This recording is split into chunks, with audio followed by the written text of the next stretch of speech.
Congress party का China प्रेम हो या भ्रम ज्यादा समय तक नहीं टिक पाता है। अब की बारी कांग्रेस अध्यक्ष और राज्यसभा में नेता प्रतिपक्ष मल्लिकार्जुन खड़गे की है। खड़गे ने समाचार पत्र हिंदुस्तान टाइम्स की एक रिपोर्ट का हवाला देते हुए पोस्ट किया है कि चीन पैंगोंग त्सो के पास मिलिट्री बेस कैसे बना सकता है। वे दावा करते हैं कि यह भूमि मई 2020 तक भारतीय कब्जे में थी। ये बातचीत पैंगोंग त्सो के उत्तरी तट पर सिरिजाप साइट को लेकर हो रही है। सैन्य अड्डा वाली बात ठीक मालूम पड़ती है, लेकिन जैसे ही खड़गे ये क्लेम करते हैं कि 2020 तक इस पर भारत का अधिकार था, यहाँ वे प्रोपेगेंडा फैलाते हुए पकड़े जाते हैं। अब बात करते हैं फैक्ट्स की। 1962 के भारत चीन युद्ध के दौरान लद्दाख में एक डिवीजन की कमान संभालने वाले मेजर जनरल एसवी थपलियाल का एक जर्नल साल 2005 में United service institute of India में प्रकाशित होता है। इस जर्नल में बताया गया है कि कैसे चीनी सेना ने सिरिजाप और उसके आसपास के इलाकों पर कब्जा किया था। याद रहे, चीन ने जब हमारी इस भूमि पर कब्जा किया था, उस समय पंडित नेहरू हमारे प्रधानमंत्री थे। मेजर जनरल थपलियाल ने जो लिखा है उसका हिंदी अनुवाद में पढ़ रहा हूँ। 3 चौकियों सिरिजाप, सिरिजाप 1 और 2 से मिलकर बने सिरिजाप परिसर पर 21 अक्टूबर 1962 को लगभग 6 बजे चीन ने हमला शुरू किया।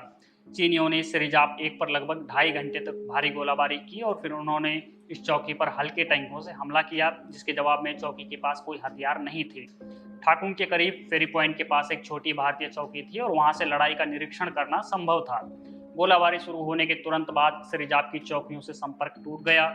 एक जूनियर कमीशन्ड ऑफिसर यानी जेसीओ रविलाल थापा के नेतृत्व में एक गश्ती दल एक नाव में सिरिजाप 1 से 1000 गज के करीब पहुंच गया।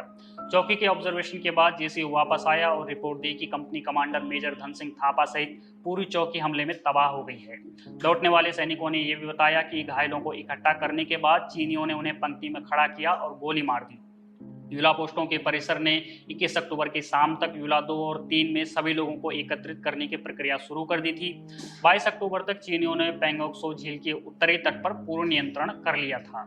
ये रही मेजर जनरल थपलियाल की बात। अब एक और फैक्ट देखते हैं।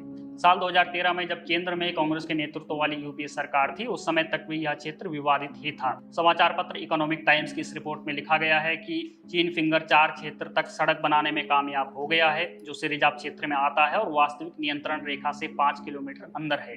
ये दो तथ्य इस बात की तस्दीक करते हैं कि यह क्षेत्र कांग्रेस काल से ही चीन के कब्जे में है, न कि साल 2020 के बाद। इकोनॉमिक टाइम्स की रिपोर्ट में भी ये बात लिखी हुई है। जो विदेश मामलों की जानकारी रखने वाले अभिजीत अय्यर मित्रा एक्स पर लिख रहे हैं कि मैप में चीन यह दावा करता है कि यह क्षेत्र उसके कब्जे में आता है।